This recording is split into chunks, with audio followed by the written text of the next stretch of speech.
The race is on, and Max Verstappen took the most dominant win of the 2021 season with a lights-to-flag victory in the Styrian Grand Prix. But does this fourth consecutive win for Red Bull mean that Mercedes is now the underdog? And will it be the same again in the upcoming Austrian Grand Prix? I'm Edd Straw, and joining me to answer those questions and more are Mark Hughes, Scott Mitchell and Gary Anderson. Mark, you've had some very complicated races to explain recently.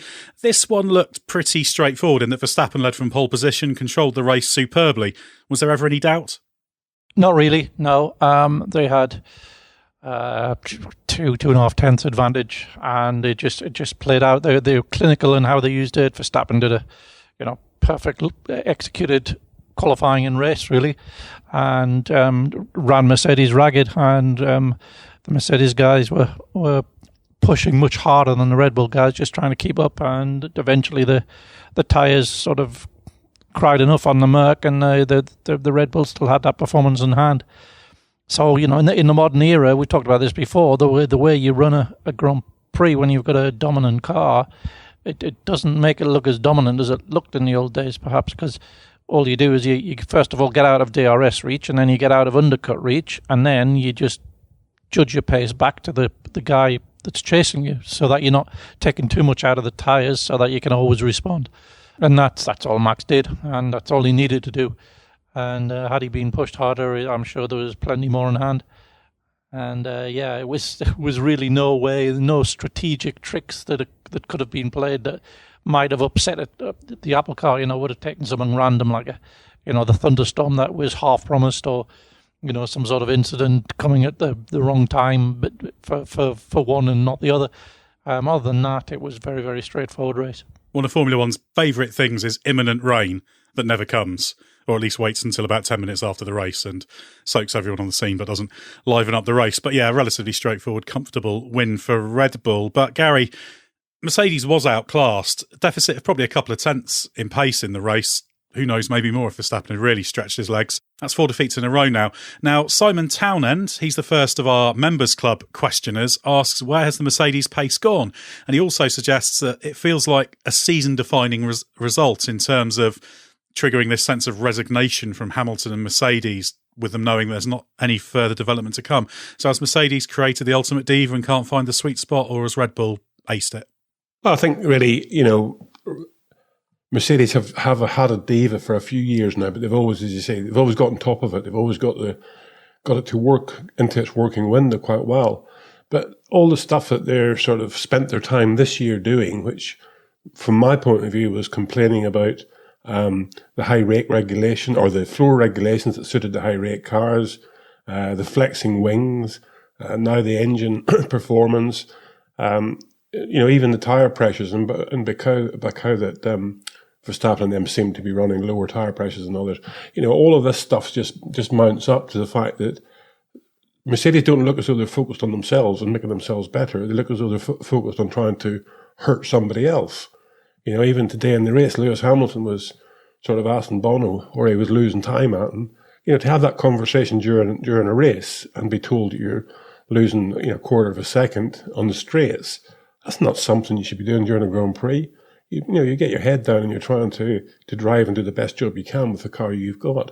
You don't need to know what the problem is. You just need to know that you've got a problem, and the only way you can do that is to try and overcome it somehow. So I think this year Mercedes have sort of lost their focus a little bit, and they're not responding to the situation in the fact that they're a very, very clever top-end engineering group that could find solutions to this. But by saying, well, we're not doing any development, it's just sort of making up that excuse again. It's one of those sort of things, I think, to identify your problem and then rectify it, you have to first of all take it on the shoulders that you're the problem. The others aren't just better. If you take Mercedes, it's been 7 years, isn't it? They've had a dominant car, but others haven't blamed them for doing it well. They've actually took it on the chin and said that Mercedes did do it better than them. So I think Mercedes just need to look at themselves a little bit more than try and find that elusive thing that somebody else is doing that might be deemed to be wrong.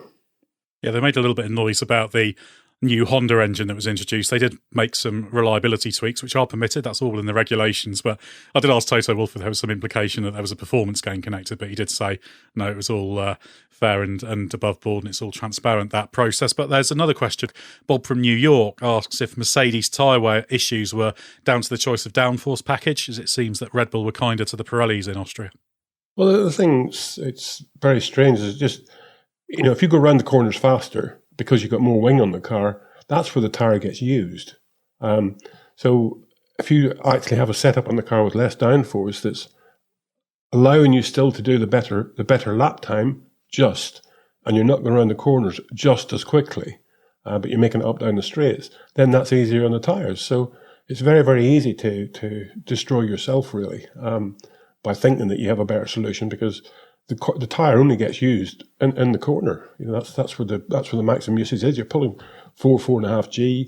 You're braking at 5 or 6 G. So that's where the tyre gets its abuse. What do you make of it, Mark, in terms of that race? There was a little bit of Hamilton struggling with blistering at one stage. Was there a big difference between Red Bull and Mercedes, tyre management wise, or was it just the pace difference?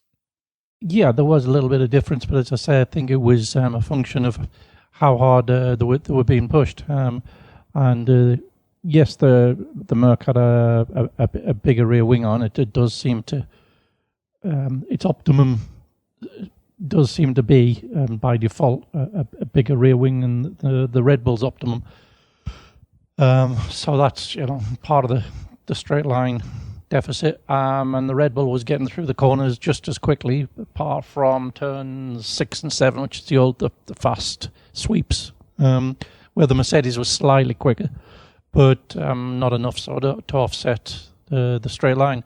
So in terms of the tyre usage, it was Hamilton's that gave out before Max's, and he was struggling from probably I think he was, when he stopped on lap 30, was it 30 or 29? I can't remember. But he was a good chunk behind by then, and the front left actually was beginning to open up, even though it was a rear tyre deg sort of circuit. They were suffering that as well, but not to the extent that Red Bull were. And I think it was just the Red Bull didn't need to be pushed as hard. As simple as that, really. There's also a lot of talk about upgrades, or the lack thereof. Lewis Hamilton saying they needed some. Scott, Oscar Robledo asks if Mercedes should work to reverse the Red Bull advantage, or does it write off 2021 in favour of being on the front foot for 2022? Well, if it wants to win the title this year, it's going to need to improve its current car. There is only it does still seem that there is only a small difference between them, because unless Red Bull have come up with something that has fundamentally moved the goalposts and put it 2 or 3 tenths clear, which is where the Mercedes drivers and Mercedes as a team sort of felt it was this weekend, whether this is circuit specific or if they have genuinely moved that far clear, it would strike me as odd if they've got that advantage out of nowhere, because they were fractionally quicker in France as well, which maybe came as a bit of a surprise given that's been a Mercedes stronghold, but it has been so nip and tuck between them all season that this kind of advantage was eye-opening. The problem that Mercedes has got is that development programs and everything that goes with that, they're all set well in advance, and they've made it very clear that they weren't willing to compromise the 2022 work. So they're not in a position now, I think, where they have to decide whether to press on with the 2022 development or give up and focus on 2022, because they've been shifting towards 2022 for a while, and it's been clear we've not seen new parts on the Mercedes, and everything that they're saying is that they won't be bringing new parts. So the question that Oscar's asking, I think, was probably asked internally a long time ago. I don't think it's something that they're reacting to now. So you could argue, do they need to U-turn? Do they need to try and bring some of those resources that have been allocated to next year and try and bring something onto this year's car? I'd be surprised if they did, if this is genuinely their mapped out plan and that's what they want to stick to. I'm sure they'll stick with it. and they'll probably be putting the emphasis on trying to, if they can, broaden the working window of this car, because obviously we've seen when it's at its peak and it's doing what the drivers want. This car is good and it's a Red Bull beater. The problem is that Red Bull seems to work in a sort of wider range of conditions at the moment. But Gary, you're a great believer in trying to get the most out of the package you've got. Do you think there is going to be more for Mercedes to extract from it if they get their head down? Yeah, for sure. But the big thing for me is they've got to stop trying to find what Red Bull are doing that's potentially beating them and just accept that Red Bull at this point in time, their package is that little bit better. And I think Mercedes have actually sort of helped Red Bull, and this might take a little bit of explaining, but this rear wing flexing thing for me was a direction that I found quite strange. I mean, if Red Bull did optimize the flexing of the rear wing within the regulations, which I'm pretty sure they would have done, that means in high-speed corners, the rear wing was actually dropping away, or the load in the rear of the car was dropping away. And that's the last thing a driver really wants. So they would have to run less front downforce to get the balance in high speed. And then when the car slowed down through a slower corner, the rear wing would come back up into play and the car would understeer more. So I think by the Mercedes complaining about it and the FIA jumping in, Red Bull obviously stiffened up the rear wing package. But what it did allow them to do then was look at the level of downforce and drag they had at high speed and run a wing package that generated that same level of downforce. So in effect, they had a more stable rear downforce, which meant they had less understeer at low speed. So by making everything more rigid as such, you can get a better balanced car. If you have stuff that's flexing and moving on you intentionally, because as I say, the regulations allow a certain amount, then it's very easy to lose yourself with it. So I think Mercedes have done Red Bull a favour in getting them to stiffen up the rear wing assembly. But we should also note there's still a long way to go in this championship, and Paul Ricard, if things had gone a little bit different, Mercedes could have won. So still perhaps premature to write off Mercedes completely, but it definitely feels like their toughest battle. Should we move on, Scott, to the battle between the second drivers at Mercedes and Red Bull? Because that was a little bit more interesting. Bottas held on in the end. Perez was initially ahead, then had a slow stop. So what do you make of that fight? Well, they did their best to inject a little bit of tension and interest at the end of the race, didn't they? But it was ultimately futile because Perez didn't quite get close enough to launch the attack. I mean, it is better for Bottas than it is for Perez because Bottas turned a track position deficit at the start into a podium, and he helped Mercedes sort of, reduce the damage in the Constructors' Championship. But this race didn't reflect well on either of them. You know, Perez, it took him a while to clear the McLaren of Lando Norris, but they spent an awful lot longer in the race in free air, you know, free of Norris, and they did stuck behind the McLaren, and they ended up smashed by their teammates. You know, but I know, as I said, Bottas started in fifth, so he had to come through slightly, but there was a huge gaping space for Hamilton to be able to make that pit stop at the end. And they were just left behind. It wasn't much of an argument for either of them as potential lead drivers or anything like that. I think you saw their respective limitations. They were nowhere. And Hamilton, even when the Mercedes wasn't quite as competitive, he was gradually falling back from Verstappen, but he was at least keeping the margin respectable for most of the race, whereas Bottas obviously was nowhere near, and Perez is just not on Verstappen's level anywhere near it in qualifying, and then in the race you sort of expect him to be a bit more respectable because obviously he's so much stronger on a Sunday as Checo, but even that wasn't enough. And I guess for whatever reason, maybe it was the laps spent behind Norris early on, he couldn't use the softs at the start quite as well as he wanted to. I just thought it was a really, really big gap for there to be to the number one drivers, regardless of this, the circumstances of their race. I didn't think they had such exceptional circumstances in their own races to justify a gap of that size. And Bottas, of course, had that 3-place penalty that dropped him to fifth on the grid for that spin in FP2 coming out of the pit box in second gear. Gary, you've spent more time in active Formula One pit lanes than us. Do you think that was a fair penalty? And I presume if you're in that situation, you don't take kindly to people flinging F1 cars around in pit lanes full of people? No, I mean, I sort of come from the era whenever there was no speed limit in the pit lane to begin with. So, you were getting cars going through the pit lane as fast as they could basically drive it. So it used to be very, very dangerous. Right now, there's a lot less people in the pit lane than there used to be as well. So any time you spin a Formula One car, you never quite know where it's going to end up at. That's the problem, because you've got to respect those people that could have been there. They weren't standing in the way at the point in time, but there could have been another team there waiting for their car to come in or whatever, another group of people. So I think you've got to put a penalty in place for something like that in the pit lane. But what we need to do is sort of standardise a little bit on these penalties. There's other things happen that we don't get a penalty. And a typical example is if a driver comes in too fast and knocks down his jackman. We've seen that, front jackman. We've seen that a few times.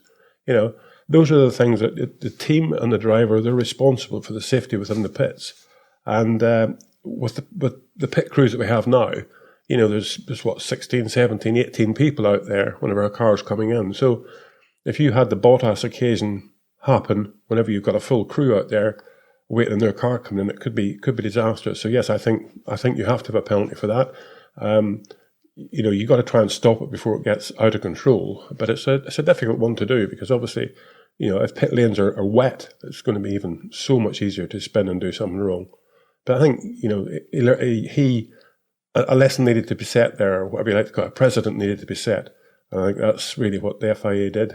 Yeah, I'd agree with that. I think the pit lane is not a place to be playing with safety, should we say, given that there are so many people around, so I've got no problem with that. Penalty. Mark, talking about Bottas, Gareth Jenkins from our members club asks, which is the more impressive qualifying achievement? Bottas out-qualifying Hamilton, or Russell qualifying 11th and only just missing out on Q3 by 8 thousandths of a second?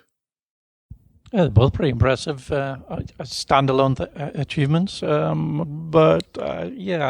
me, it was probably Russell with the Williams. I think the Williams is improving, but I think he's given the team the direction to help improve it and take it in the direction that helps with the way he wants to drive it. But he is wringing its neck every time he gets into it, and I think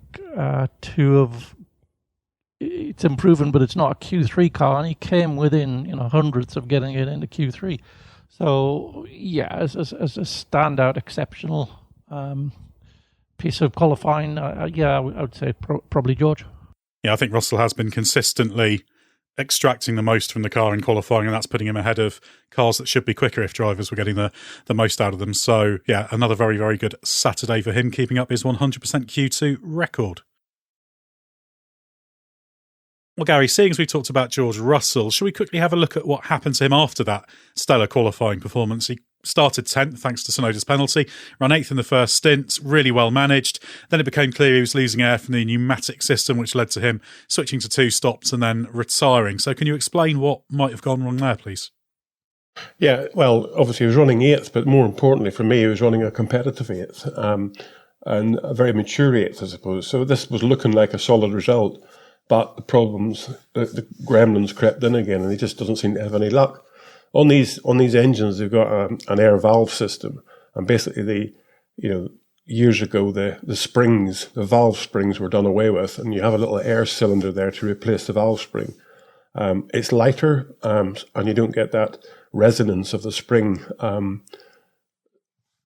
being pushed open by the camshaft and trying to close, and the spring can get into this sort of resonance where it just doesn't shut the valve fast enough, and then the valve could clip the piston. So air closing systems were brought into the valve system. As I say, it just replaces the spring basically, but obviously because of that you have to have pressure in the system, and all the air valves will be connected together in a little sort of manifold, and they're actually piped up quite intricately. In other words, the two next to each other don't talk to each other, so it's in line with the firing order of the engine, and that all then goes to a reservoir, which has got a volume of pressurized air in it.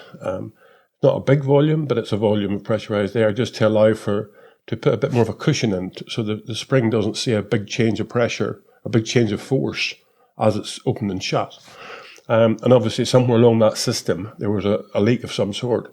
It could be on the seals in the valve system. It could be within the internal manifolding in the head, which could have a little bit of porosity.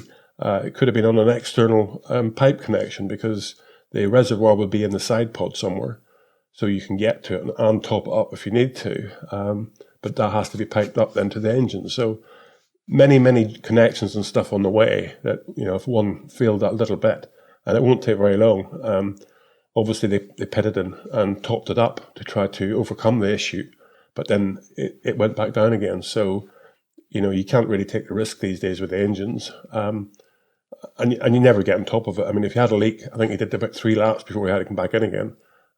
If you had a leak that fast, it is going to end up in disaster with the engine blowing itself up. So, end of the day, retirement was the only thing to do, which, George will feel pretty bad about it tonight, but he should be proud of what he did this weekend because it was a major step forward, to be honest.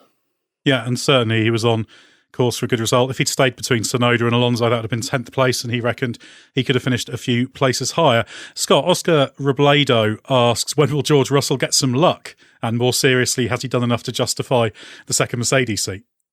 Yeah, I know that George was properly gutted after this, and it'll be stinging not just for him, but because he genuinely cares about the team, and he obviously doesn't.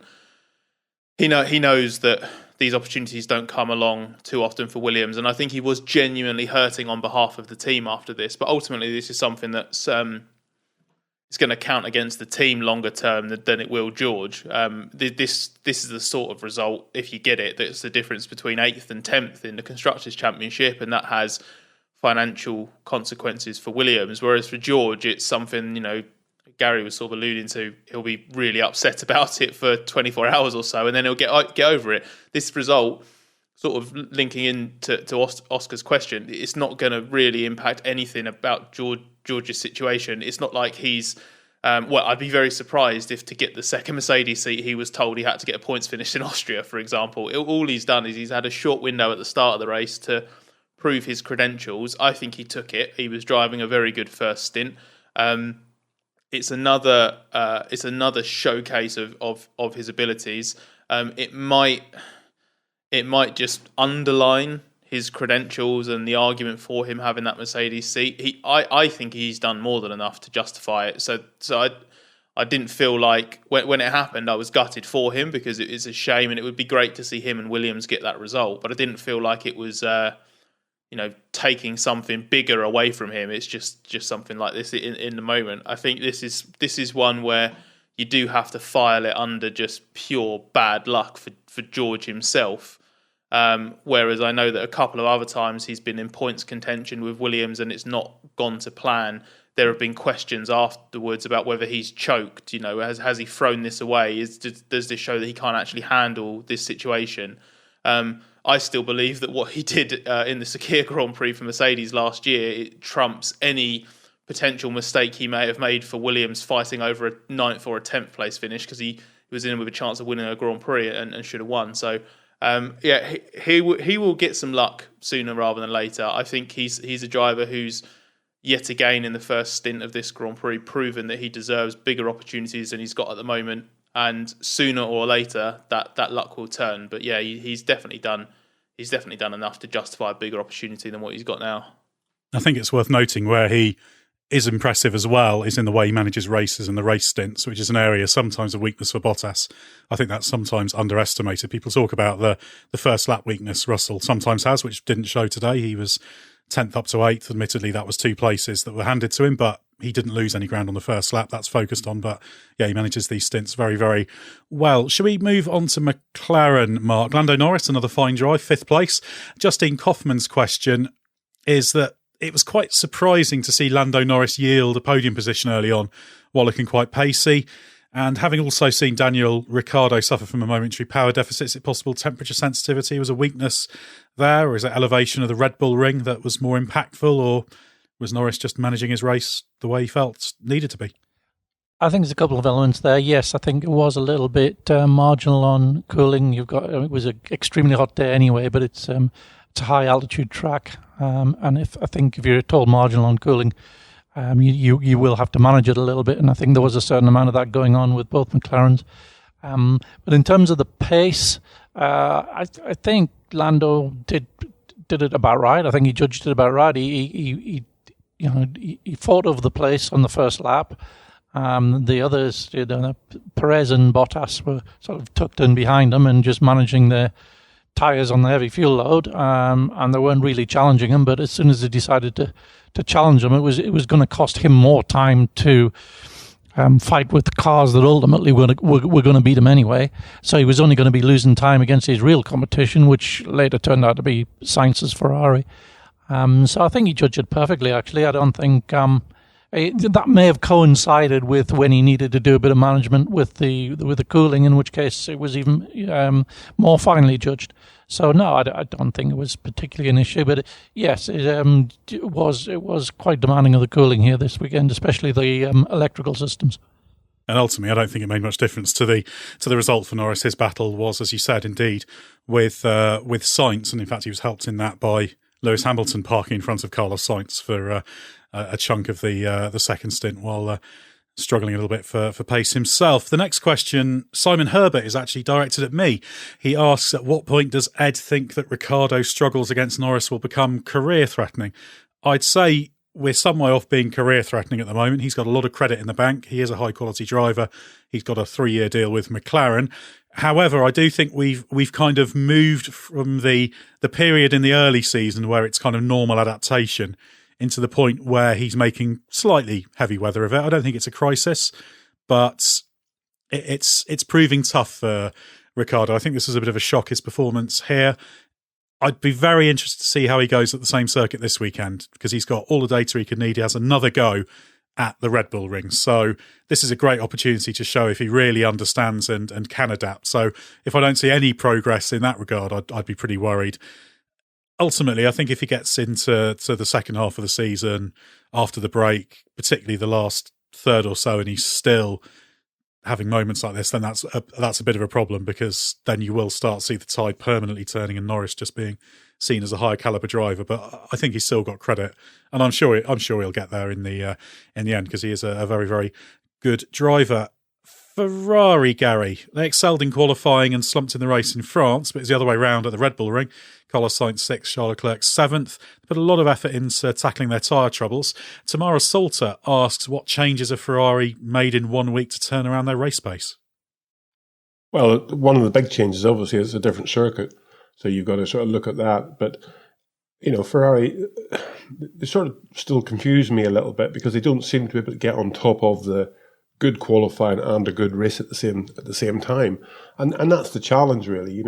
You're always going to have to get your tyres working for that first lap in qualifying to get a good qualifying position, and then you've got to be able to look after them for the race. And they don't seem to be able to get that balance very well, or very often. So it's one of these things. I mean, just the settings of the car, the stiffnesses of the car, how you load the tyres up on that initial lap can make a massive difference to how the tyres degrade in the race. So they've obviously learned from their Paul Ricard struggles, I suppose you might call it, that they'd gone all one direction a little bit too far. But it is quite a difficult thing to understand how you get the car to work with in both scenarios. Some teams, obviously, as we see with Red Bull, their car was quick in qualifying, their car was quick in the race. Mercedes were second quickest in qualifying as such, and second quickest in the race. So the top teams can get the car working in both scenarios fairly well. Not always, but fairly well.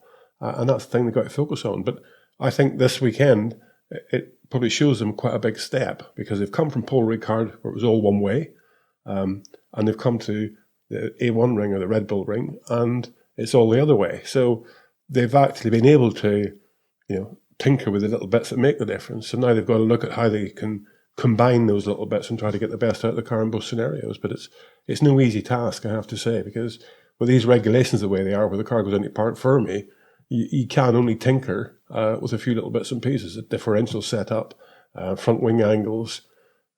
Really, that's about it, to be honest. Very, very little you can do between qualifying and the race. So you've got to get yourself a situation where you can get that front tyre working for qualifying, because you can wind on a lot more front wing. You can get better traction because you can lock up the diff and then you can change those things in for the race. So they had a big learning curve over these 2 races, and I think we'll see them benefit from that in the longer term, getting the balance between the two a bit better. Scott, Charles Leclerc, his race didn't start so well.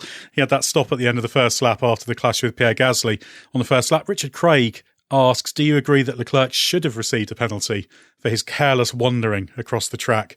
He also mentions that ruined his race bet too as well, so doubly unfavourable towards Charles Leclerc. Yeah, I wouldn't advocate a Leclerc penalty, but I wouldn't have protested if he'd been given one. The main reason I wouldn't advocate one is because it's the first lap. The rules of racing are always treated slightly differently on the first lap. It was coming out of the first corner. Leclerc and Gasly had both gone off track at turn 1 and will rejoin in. There was a third car, Alonso, on the inside. So the circumstances did make it a tricky one to judge. I thought Leclerc was more at fault than anyone in that, because Gasly had a car on his inside. But also, if you watch Gasly's onboard back, he doesn't really move. He doesn't really react to Alonso. He doesn't change the trajectory of his car. Leclerc misjudges trying to tuck in behind the AlphaTauri. That's what Leclerc admitted afterwards. That's what he was trying to do. He feels that Gasly moved left as Leclerc was trying to move right and tuck in behind him. But I think actually in reality it was Leclerc moving right fractionally too early, because there was just no way that the Ferrari was going to suddenly disappear behind the AlphaTauri. There was no movement left from Gasly that changed that. So yeah, I thought that was just slightly careless from Leclerc, to be honest, and just a little bit of spatial awareness trouble, should we say, on the first lap. Understandable. I do see how that can happen so easily in an F1 car at such speeds, but I do expect slightly better from Leclerc. And after that, Mark, Leclerc did drive really well, aside, of course, from clipping Kimi Raikkonen's front wing when he pulled across in front of him after a pass. It didn't actually slow Raikkonen, but he did make light contact, another misjudgment. But Matt Wyatt asks if that storming recovery drive makes up for the misjudgment at the first lap, and also after Leclerc got a free pass on his mistakes from last year. Is it a worry that the mistakes are creeping in this year? Is that a problem? I think he's one of those guys that sort of pushes beyond the feasible sometimes, and it sometimes works for him and sometimes enables him to get results from the car that it doesn't deserve. And when you're doing that, when you're in that situation, we talked a lot about this last year when the car was even less competitive. You will sometimes just go wrong, and I think you don't get one without the other. So yeah, I think it's not good that the record of errors, first lap errors in particular, but I think if he was in a competitive car, it would probably just dissolve away. Yeah, I was inclined to let him get away a bit more with last year. The ones this race are a little bit needless, particularly that Raikkonen one. That's just a slight bit of inattentiveness or just imprecision with it. I know these cars are absolutely enormous, and it's bizarre how far forward the front wings are. But yeah, I'd be a little bit worried about that if I was Charles Leclerc. Great driver, but just needs to cut those errors out. Gary, looking further back, Lance Stroll, a decent weekend, finished 8th, made Q3 after his recent Saturday struggles. He finished ahead of Fernando Alonso in the Alpine, though Sebastian Vettel was outside the points in 12th. Does this suggest to you that Aston Martin maybe does have the edge in that battle for 6th in the Constructors? Well, the reality of it is, coming into this season, I don't think they were going to be looking at fighting for 6th in the championship. I think their objective was to fight for 3rd or, at worst 4th. So they're far from achieving their goals, I suppose, for this season. It's one of those things where obviously the season started even worse and they had to build up and take it on. But I think Lance Stroll's done a pretty good job. A lot of people question the son of the rich daddy Formula One team owner. But in reality, he's driven well. He definitely wrings that car's neck and pulls some results out of it. So at the end of the day, I think as a driver, he has bought into the situation better than some others. We talked about Daniel Ricciardo there and, getting used to a new team, same as Sebastian Vettel, getting used to a new team now. Seb had a good result a couple of races ago, but at the end of the day, you've got to get that consistency up there somewhere. And I think Lance is showing that. He's always in that little bunch of 8th, 9th, 10th or something around there. So he's showing the consistency. But as a team, I don't think they're performing anywhere near what they believe they should do or that they really want to, even right now. And obviously there was a controversy at the beginning of the year again with the regulation change affecting high-rate cars less than low-rate cars. So they fought their way through that, but in the same sort of manner as Mercedes did and are still doing. They're looking for something that's wrong as opposed to within themselves looking for something to fix. And sometimes you just got to stand back a little bit and say, hang on, we're not there. What is it's going on now? We've got to dig deeper here as a team and try and pull a result out of it. Yeah, I had to say as well, I thought Lance Stroll drove well in that race. He had a good first lap. He's had those mishaps in qualifying recently, so good to see him doing well. And he had the pace edge over Vettel as well. So it's quite an interesting little intra-team battle there at the Aston Martin as well. A good subplot to follow. Looking behind that, Scott, Yuki Tsunoda, second points finish in 3 races for him, down in 10th place. Just as at Paul Ricard, he struggled a bit with his tyres, though. So how do you see his progress? Solid run to 1 point, a good return, or do Gasly's heroics show how far Tsunoda still has to go? Well, yeah, Gasly's the benchmark, isn't he? He's at 1 with that car. The team brings the best out of him. He's got a decent amount of experience now. So Gasly is going to take that car pretty much as far as it can go. And as we can see, that's quite a bit further than Tsunoda can manage at the moment. So it was a better qualifying for him here. He was obviously, unlucky. Depends how you judge the blocking incident with Bottas in qualifying, doesn't it? But unlucky in the sense that he puts together that qualifying and then obviously doesn't quite reap the rewards of it because he has the grid pen. But it was. It was an okay race. I don't think it was anything more than that. I think he probably needs a few more races like this actually, where there's just not really much that's eventful about it because there have just been a bit too many just being needlessly leery in qualifying and, in his own words, sort of getting overexcited and then going out and trying to do something crazy on the first lap of Q1, which is just stupid.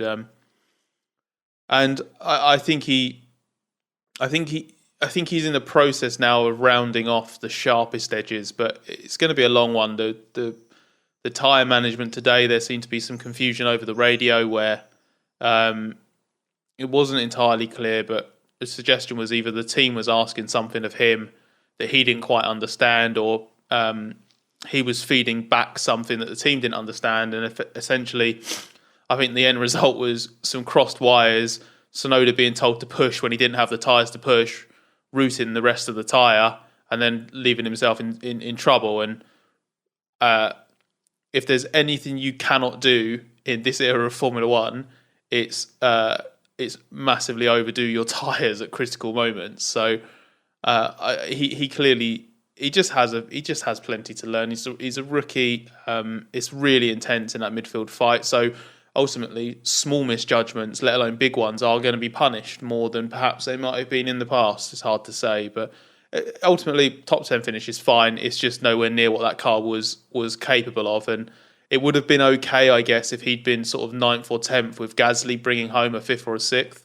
But the fact is, if Gasly hadn't been eliminated, Tsunoda would have probably finished outside the points. And I think that probably would have reflected his performance level in the race a bit more than this end result actually did. There's definitely a point in the race when he was complaining about being told to push on the tyres, but I can understand why the communication isn't the most clear there, because it's probably the least easy radio comms to follow, but that will improve. And yeah, a good solid point for Tsunoda, at least getting another point on the board. Alfa Romeo seems to spend most of its time having solid races that end up just outside the points. Kimi Raikkonen, only driver to start on hards, came home 11th. Giovinazzi was 13th after that turn 3 spin when Gasly, who of course had the puncture so couldn't slow up for turn 3, hit him. Ewan Foley asks about someone he describes as a man we don't often hear about. He says Antonio Giovinazzi is having another respectable season. Do you expect him to be back in F1, presumably with Alfa Romeo next season, or will they look elsewhere? Would you be re-signing him, Gary? I think he's doing a competent job, and he can get measured against Kimi Räikkönen. I mean, there's still life in that old dog yet. Whenever you consider he qualified 18th, he started on hards, which everybody will complain about the warm up of and getting off the grid with. But he came around at the end of the first lap 13th.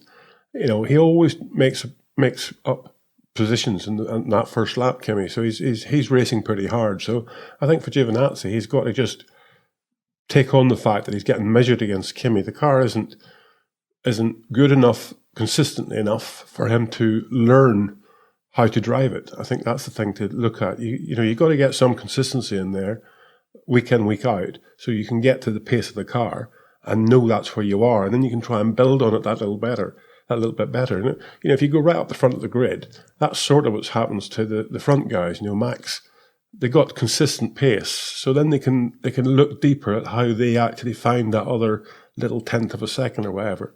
But when you've got a team that's up and down like a yo-yo, the driver can't get the confidence in the car or the consistency in his driving to actually start to learn for himself. So he can only measure himself against Kimi. This weekend wasn't great for him because of the situation at turn 3 in that first lap when he got knocked off the road.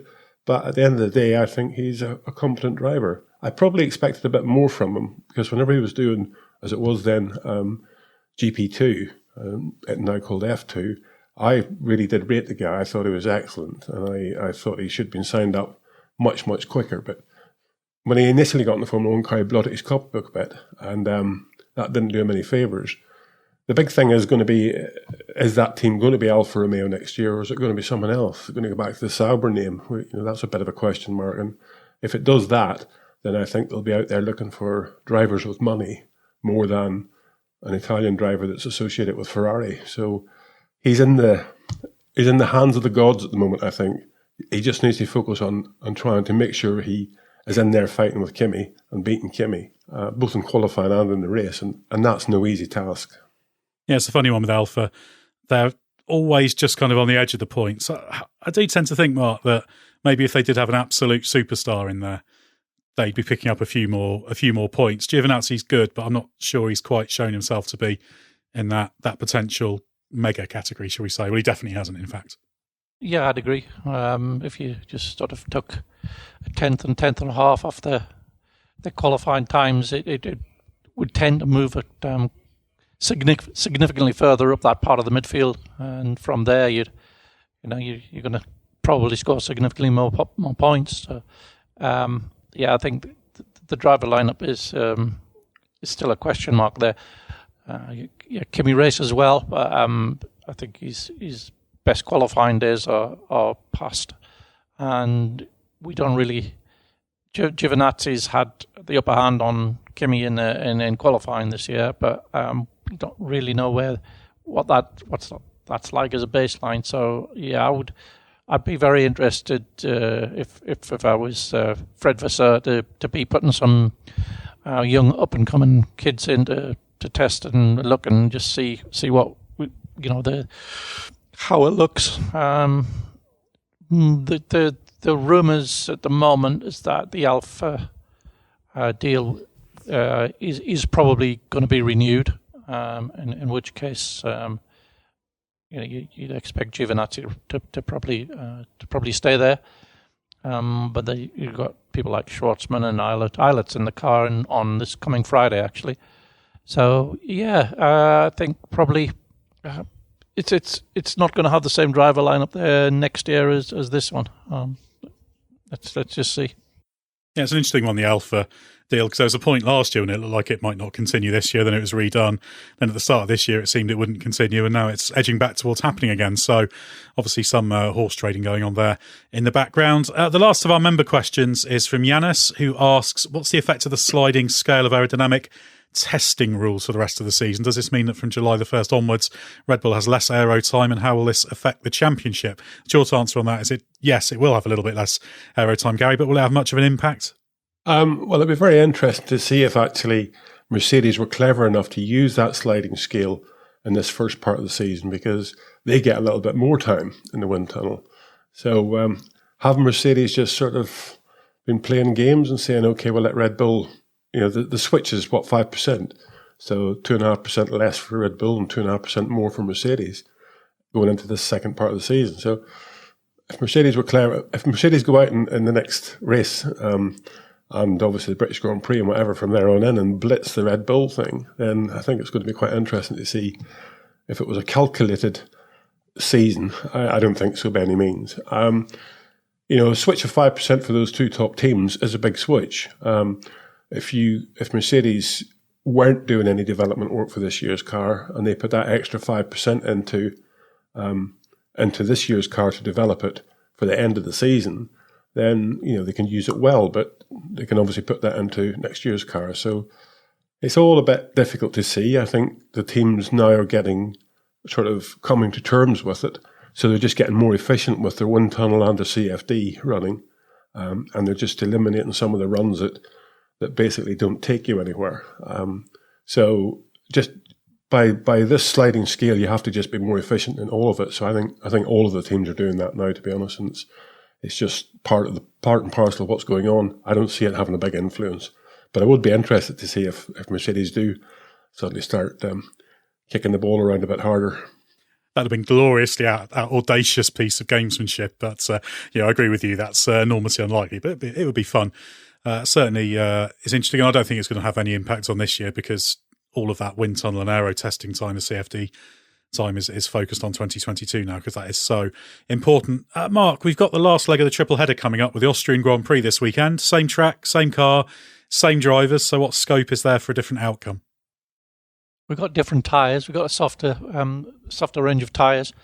And I would imagine the C5, which is going to be the soft, will be giving up quite early. So we'll have probably a little bit of variety there because the tyres were pretty robust generally this weekend.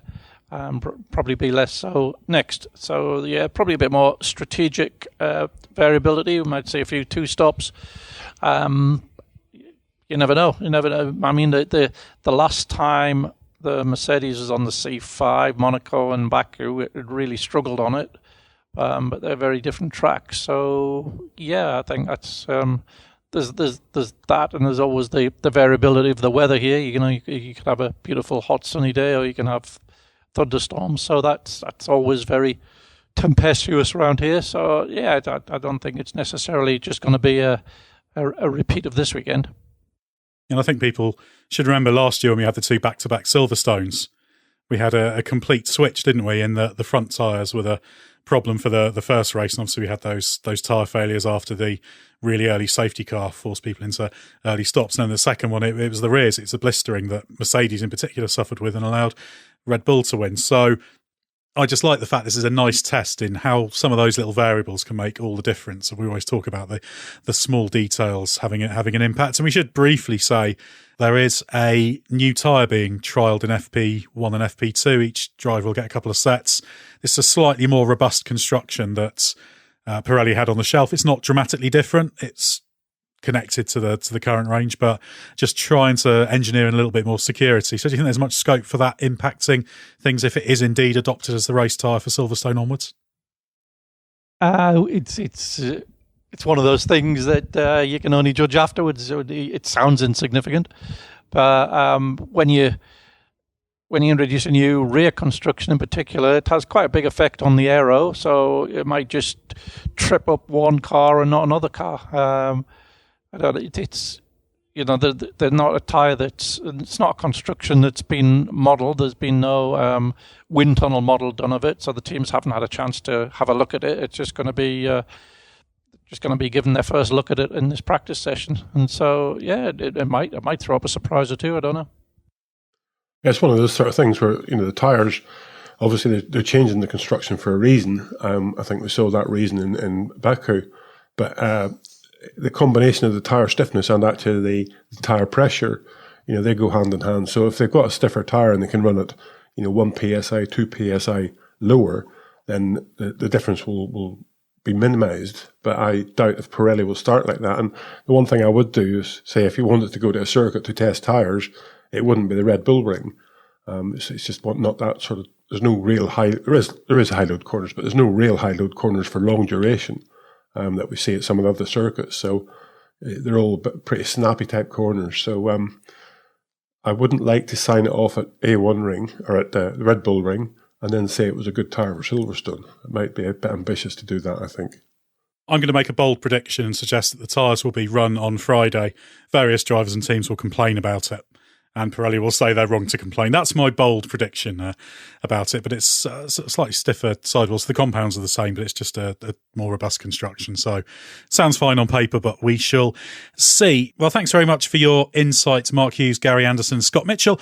If anyone wants to hear more from them, head to therace.com and don't forget the hyphen, as there's plenty to read there, including Mark's race analysis, Gary's in-depth look at George Russell's problem, my ever controversial driver ratings, and Scott's having a look at why Red Bull's chance to beat Mercedes is unlike any other. A tantalising title there. If you haven't already, do subscribe to this podcast and check out some of our sister podcasts, including the Race IndyCar podcast and Bring Back V10s, and have a look at our YouTube channel as well. Just search for The Race. We're now going to turn our attention to the Austrian Grand Prix at the Red Bull Ring. Mark Hughes, fortunately, is already there, and we'll be back next week to tell you everything you need to know about the Austrian Grand Prix.